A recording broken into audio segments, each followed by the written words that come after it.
नमस्ते प्यारे बच्चों। तो हम पढ़ रहे हैं कक्षा 9th की हिंदी का ब्रज कोर्स। ठीक है, तो इस ब्रज कोर्स में देखिए जो पाठ दिए गए हैं उन पाठों को पढ़ करके हमें इनके उत्तर देना है। तो देखिए यहाँ पे दिया गया है, पाठ का नाम दिया है नमक का दरोगा। बात उस समय जब नमक की बहुत ज़्यादा उसमें नौकरियां भी लग जाती थी, नौकरी करते थे लोग बाग, और नमक जो हर जगह है, बिना नमक के तो हम कोई सब्जी या कोई भी चीज़ खा नहीं सकते हैं। तो उस समय नमक किस प्रकार से मिलता था और उसमें नौकरी भी मिलती थी। तो यहाँ देखिए पूरी कहानी दी गई है उस पर। बात उस समय की है जब नमक का नया दफ्तर बना, कुदरत द्वारा बनाई गई वस्तु का इस्तेमाल होना बंद हो गया था। तब लोग नमक का व्यापार चोरी छुपे करने लगे। अफसरों को रिश्वत मिलती थी। जब नमक जो है चोरी छुपे मिलता था, ऐसा सीधे नहीं मिलता था जैसे अब मिल रहा है। पटवारी भी अपनी नौकरी छोड़कर नमक का दरोगा बनना चाहते थे। अब समझ लो कि जो नौकरी थी ये नमक का दरोगा वाली, यानी नमक बेचने में जो दरोगा, दरोगा का मतलब वही होता है, मुंशी रहते हैं ना अपने इसमें जो पुलिस रहती है उसमें मुंशी रहते हैं, उन्हीं को दरोगा बोलते हैं। तो यहाँ देखो दिया गया कि पटवारी भी अपनी नौकरी छोड़ करके नमक का दरोगा बनना चाहते थे। देखिए इसकी कहानी क्यों बनना चाहते थे। वकीलों का लल मन अभी भी जी ललचाता था। मुंशी बंसीधर भी इन सब बातों को समझते हुए रोजगार की खोज में निकले। बंसीधर के पिता अनुभवी थे। कहने लगे, बेटा घर की हालत देख रहे हो, कर्ज से दबे जा रहे हैं। लड़कियां हैं यह घास फूस की तरह बढ़ती जा रही हैं, माने उनके बच्चे बड़े हो रहे हैं। मैं तो सूखे पेड़ की तरह हो गया हूँ, पता नहीं कब गिर पड़ूं। अब तुम ही घर के मुखिया हो, नौकरी में पद की ओर ध्यान मत देना। अब देखो यहाँ पे एक पिता अपने बेटे से क्या कहता है, यह तो पीर का मजार है, नजर चढ़ावे और चादर पर रखनी चाहिए। ऐसा काम देखना जिसमें ऊपर की आमदनी हो। महीने में तो तनख्वाह मिलती है और वह तो पूर्णमासी के चांद के समान है। भाई महीने में एक बार मिलना, जो एक दिन दिखाई देता है और घटते घटते समाप्त हो जाती है। तो ये जो तनख्वाह रहती है, तनख्वाह कैसी रहती है कि महीने में एक बार मिली और धीरे धीरे महीना नहीं पूरा समाप्त हो पाता है, दूसरी तनख्वाह नहीं आ पाती, तब तक की वह समाप्त हो जाती है। ठीक है ना। तो जिससे प्यास बुझती है और बरकत होती है, इन सब बातों की गांठ बांध लो। किस्मत से बंसीधर को नमक के दरोगा की नौकरी मिल गई। अब समझिए बंसीधर को क्या मिल गई, नौकरी मिल गई। जाड़े की रात थी, यानी ठंड का मौसम था। नमक के सिपाही चौकीदार नशे में मस्त थे। ठीक है ना, जो नमक के सिपाही या चौकीदार थे वो नशे में मस्त थे। बंसीधर को यहाँ आए थोड़ा ही समय हुआ था। बंसीधर ने अपनी खास साख बना ली थी वहाँ पर। ऐसी साख यानी दहशत बना ली थी। कुछ ही क्षणों में नदी के बहाव की तरह गाड़ियों का शोर सुनाई दिया। सब उठ खड़े हुए, जरूर कोई गड़बड़ है। जल्दी से वर्दी पहनी, तमंचा जेब में रखा और घोड़े पर बैठ पुल के पास जा पहुंचे। अब देखिए यहाँ से उनकी कहानी शुरू होती है, जैसे ही वो बंसीधर जो है वहाँ पर उनको नौकरी मिल जाती है। ठीक है, तो अब देखिए, तो बंसीधर ने पूछा किसकी गाड़ियाँ हैं। पंडित अलोपी दीन की। क्या बोले वो वहाँ पे जो सिपाही थे, चौकीदार थे, उन्होंने कहा पंडित अलोपी दीन की। उन्होंने कहा कौन अलोपी दीन। दातागंज के जाने माने जमींदार, लाखों रुपए का लेन देन करते हैं। गाड़ियों में नमक के बोरे थे, गाड़ियों में नमक के बोरे थे और चोरी छिपे ये बेचे जाते थे। कुछ गाड़ीवान अलोपी दीन के पास गए और बोले, महाराज दरोगा ने गाड़ियां रोक दी हैं, आपको बुला रहे हैं। पंडित जी बोले, स्वर्ग में अभी लक्ष्मी का ही राज है, न्याय और नीति सब लक्ष्मी के खिलौने। अलोपी दीन ने नए नमक के दरोगा बंसीधर से कहा, बाबूजी कहिए हमसे कौन सी भूल हो गई कि आपने हमारी गाड़ियां रोक दी। बंसीधर सख्ती से बोले, यह सरकार का हुक्म है। बंसीधर ईमानदार था। कड़क कड़क करके बोला, मैं नमक का हराम नहीं हूँ। जो अपना ईमान बेचते हैं, यहाँ भेजते गलत लग गया है, बेचते रहते हैं। मैं कायदे कानून के हिसाब से चलता हूँ। ठीक है। जमादार बदलू सिंह जी बोले, हुजूर इन्हें गिरफ्तार कर लो। पंडित जी ने 40,000 तक की पेशकश कर दी। कितने? 40,000। लेकिन बंसीधर नहीं पहुंचे। बदलू से इन्हें हिरासत में ले लो। क्या बोले? बदलू से इन्हें हिरासत में ले लो। अलोपी दीन हथकड़ियां लगते ही बेहोश होकर गिर गए। सुबह होते ही गांव में खबर फैल गई कि सब टीका टिप्पणी करने लगे, जिसमें दूध में पानी मिलाकर बेचने वाले दूधिया, जाली दस्तावेज बनाने वाले सेठ और साहूकार आलोपीदीन सिर झुकाए अदालत की ओर चल दिए। आलोपीदीन साम दाम दंड भेद नीति समय में बहुत माहिर थे और मुकदमा शुरू हुआ। बहस हुई, लेकिन जज साहब ने इन्हें बाइज्जत बरी कर दिया। जज ने कहा, पंडित आलोपीदीन पर लगाए गए आरोप झूठे और भ्रम में डालने वाले हैं। फैसला सुनकर वकील उछल पड़े। बंसीधर को आज एहसास हुआ कि संसार में न्याय ईमानदार सब ढोंग हैं। देखिए अब तो बंसीधर जो थे यह बहुत ईमानदार व्यक्ति थे। बंसीधर के घर पहुंचते ही बूढ़े मुंशी बोले, जी चाहता है कि तुम्हारा और अपना सिर फोड़ लूं। मैं बाप को बड़ा दुख हुआ, माँ बाप को उनके बहुत दुख हुआ। उनकी जगन्नाथ और रामेश्वर की यात्रा मिट्टी में मिल गई। कुछ दिन बीत गए। आज के समय बूढ़े मुंशी जी बैठे राम नाम की माला जप रहे थे। उसी समय उनके दरवाजे पर रखकर रुका हरे और गुलाबी पर्दे, सुंदर बेल, गर्दन में नीले धागे से पीतल से जुड़े हुए कई नौकर लाठियां कंधे पर रखे हुए थे। गुरु मुंशी देखते ही दौड़े, बोले, पंडित जी, हमारा सौभाग्य है जो आप मेरे घर आए। मैं आपको क्या मोह दिखाऊं, पर कालिख लगी हुई है। मोह पर कालिख लगी हुई है। लड़का निकम्मा है। आलोपीदीन ने बंसीधर से कहा, दरोगा जी, इसे खुशामत मत समझिए। उस रात अधिकार बल से मुझे अपनी हिरासत में लिया था, किंतु आज मैं अपनी मर्जी से यहाँ पे आया हूँ। बंसीधर समझ गए कि वह मुझे लज्जित करने आया है। बंसीधर बोले, यह आपकी उदारता है। मुझसे गलती हुई, उसे माफ कीजिए।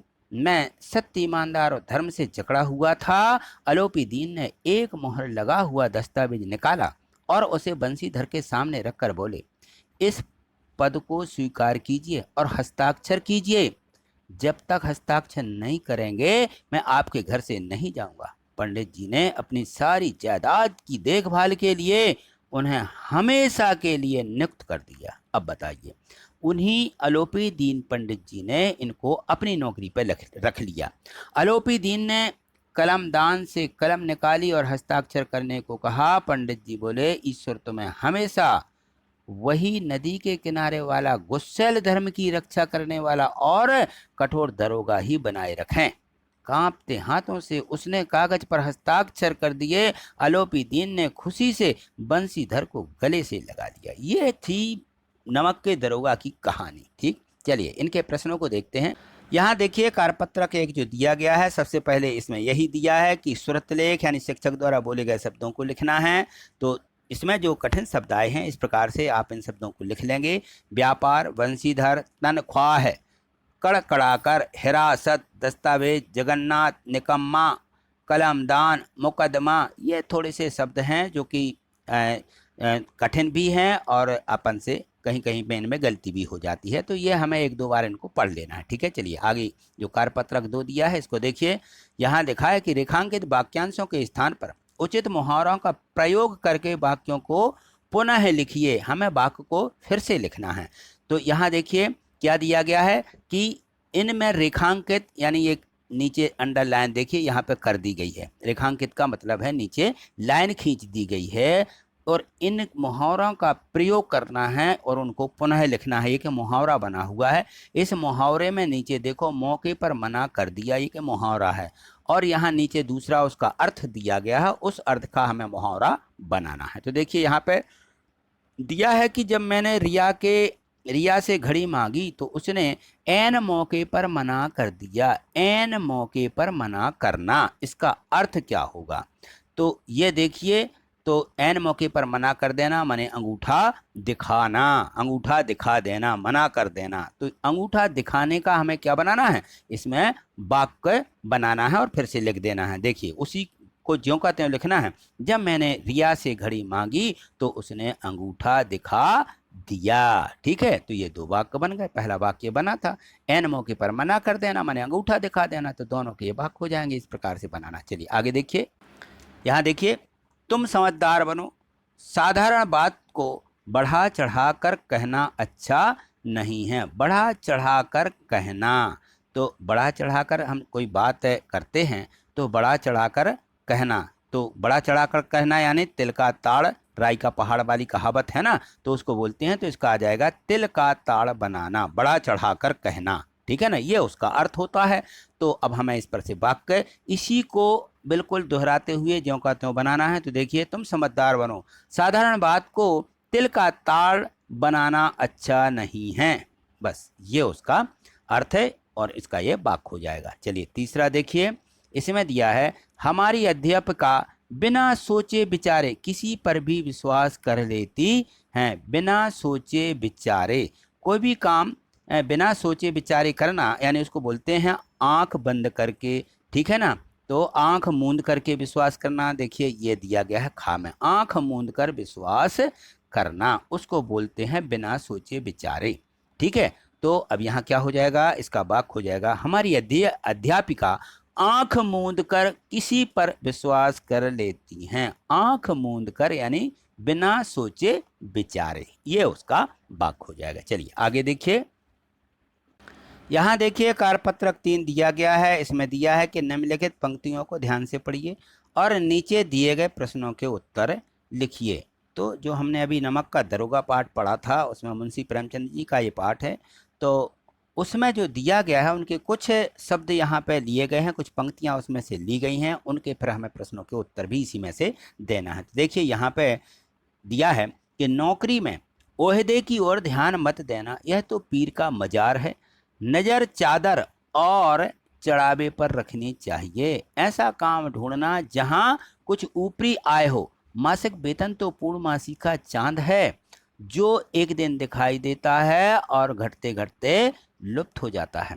ऊपरी आय बहता हुआ स्रोत है जिससे सदैव प्यास बुझती है। जब पानी बहता रहता बंद ही नहीं होता, यानी आय क्या होना चाहिए, ऊपरी आय होना चाहिए। वेतन मनुष्य देता है, इसी से उसमें वृद्धि नहीं होती। ऊपरी आमदनी ईश्वर देता है, इसी से उसकी बरकत होती है। तुम स्वयं विद्वान हो, तुम्हें क्या समझाऊं। तो अब देखिए यहाँ पे ये कुछ पंक्तियां थीं, इनसे आगे प्रश्न दिए गए हैं, वो हमें उनको हल करना है। देखिए यहाँ देखिए इसमें दिया गया है मासिक वेतन को पूर्णमासी का चांद क्यों कहा गया है। तो मासिक वेतन महीने में एक ही बार मिलता है, इसलिए पूर्णमासी का चांद, क्योंकि पूर्णिमा जो है एक महीने में पूर्णिमा आती है। ठीक है ना, इसलिए उसको पूर्णमासी का चांद कहा गया है। दूसरा देखिए दिया है कि क्या आप एक पिता के इस वक्तव्य से सहमत हैं। क्यों, हम इनसे सहमत नहीं हैं। ठीक है ना, तो ये या सहमत है तो सहमत बता देना भाई, क्योंकि ये कि पिता ने कहा है कि मासिक वेतन तो पूर्णमासी के चांद की तरह होता है। ठीक है, चलिए तीसरा देखिए, ओहदा, निगाह, पीर का मजार, आमदनी, बरकत का शब्दों के अर्थ बताइए। इनके हमें ओहदा क्या, निगाह माने क्या होता है, पीर का मजार क्या होता है, ओहदा यानी होता है पद। ठीक है ना, जो नौकरी मिल जाती है उसमें जो पद मिलता है उसको हम कहते हैं ओहदा। निगाह यानी नजर रखना, निगाह यानी नजर। पीर का मजार यानी उसको बोलते हैं महत्व। पीर का मजार ये है उर्दू शब्द है, इसका मतलब है महत्व का स्थान। ठीक है ना, महत्व का स्थान। आमदनी, आमदनी यानी कमाई। बरकत, बरकत यानी वृद्धि। तो ये उसके जो थे अर्थ थे। चलिए आगे देखिए, यहाँ देखिए कारपत्रक 4 दिया गया है। इसमें है कि विभिन्न चारित्रिक विशेषताओं पर वाक्य बनाकर लिखिए। ये जो यहाँ पे शब्द दिए गए हैं उनके हमें वाक्य बनाना है। तो जैसे ईमानदारी, तो इसका वाक्य होगा वह अपनी ईमानदारी के लिए प्रसिद्ध है। समझदार, समझदार व्यक्ति के लिए सारा काफी होता है। दयालु, हमें पशु पक्षियों के प्रति दयालुता पूर्वक व्यवहार करना चाहिए। सहनशील, व्यक्ति के सहनशील की एक सीमा होती है। क्रूर, शत्रु हमें क्रूर होता है, क्रूर माने गुस्सैल। ठीक है ना। लज्जाशील, वह बहुत लज्जाशील है। गुस्सा, तुम्हें तो बहुत गुस्सा आता है। ठीक है, इस प्रकार के ये हमें वाक्य बनाना है। ठीक, आगे देखिए, यहाँ देखिए जो कारपत्रक 5 दिया गया है, इसमें है कि दिए गए पाठ के किसी एक अनुच्छेद को पढ़ करके उसमें आय पात्रों के बीच हुई बातचीत को संवाद के रूप में लिखिए। उदाहरण के लिए जैसे इन्होंने दो मित्रों के बीच बातचीत को बताया। अब यहाँ कह रहा है अमर श्याम की बात, यहाँ उन्होंने 4 पंक्तियाँ लिखी हैं। अरे श्याम, तुम बहुत दिनों से दिखाई नहीं दिए, कहाँ थे तुम? तो श्याम बोला, मैं अपने माता पिता के साथ डलहौजी गया था। फिर अमर बोला, डलहौजी? अरे वहाँ तो पहाड़ ही पहाड़ हैं। श्याम बोला, तुमने बिल्कुल ठीक ही सुना, वह पर्वतीय इलाका है। तो इस प्रकार से जो इसमें अनुच्छेद है, दो के बीच में बातचीत है, तो हमें भी इस प्रकार से दो कोई भी व्यक्ति हों उनके बीच की संवाद को, उनकी बातचीत को हमें यहाँ पे लिखना है। तो यहाँ देखिए मैंने लिख दिए हैं संवाद में, लेखन में, एक राधिका और एक कथिका, ये दो जो हैं बच्चे रहते हैं, बच्चियाँ हैं, तो ये बात कर रही हैं। राधिका कहती है कि कथिका का कैसा हुआ तुम्हारा हिंदी का प्रश्न पत्र? कथिका से कह रही है कि आपका हिंदी का प्रश्न पत्र कैसा रहा? तो कथिका बोली, मैं तो बहुत प्रसन्न हूँ क्योंकि मेरा प्रश्न पत्र बहुत ही अच्छा हुआ है। ठीक। तो राधिका बोली, मुझे 2 अंक का केवल एक प्रश्न स्पष्ट नहीं हुआ था, उत्तर उसका सही नहीं गया है, माने वो गलत हो गया है। फिर कथित कहने लगी कि वह कौन सा प्रश्न था? बोली, वह कौन सा प्रश्न था? राधिका बोली कि जयशंकर प्रसाद की साहित्य सेवा का उल्लेख वाला प्रश्न था वो। फिर कथिका बोली, तो मैं प्रसाद जी से रचनाओं का योगदान बताना था। बोली, तो उसमें जो है प्रसाद जी की जो रचनाएं थी वो बताना थी। राधिका बोली, यही तो मैं समझ नहीं पाई और मैंने गलत उत्तर लिख दिया। तो इस प्रकार से राधिका और कथिका की ये आपस में बातचीत थी, आपस में संवाद था। तो इस प्रकार आप और भी दो मित्रों के बीच की बात को आप लिख सकते हो। ठीक है, चलिए आगे देखिए।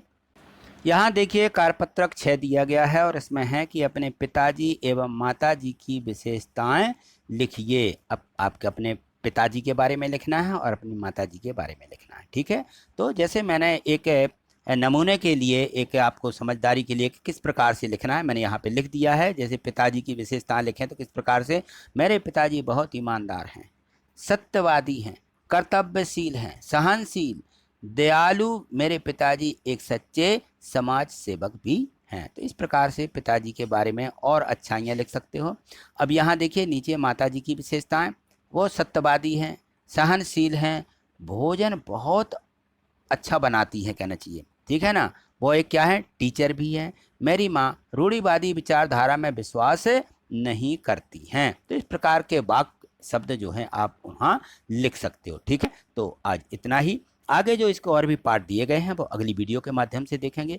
आगे देखने के लिए चैनल को सब्सक्राइब करके रखिए और प्रत्येक वीडियो को लाइक करते जाइए। देखिए मैं आपको बता रहा हूँ, यहाँ नीचे देखो ये जो सब्सक्राइब लिखा रहता है, यदि आपने इसको चैनल को सब्सक्राइब नहीं किया है तो रेड से माने दिखता है, और यदि सब्सक्राइब कर लिया है तो वो उसका रंग बदल जाता है। यहाँ देखो ये जो है ये लाइक करने का, वीडियो लाइक करने का ये सिंबल रहता है, इसको क्लिक कर दें तो इसका भी जो है कलर बदल जाता है। तो कैसे, जैसे मैंने देखिए ये इसको क्लिक कर दिया, ये मैंने क्लिक कर दिया तो देखिए सब्सक्राइब ये अब रेड नहीं दिख रहा है, इस प्रकार से दिखता है और साथ में ये घंटी दिखने लगती हैं।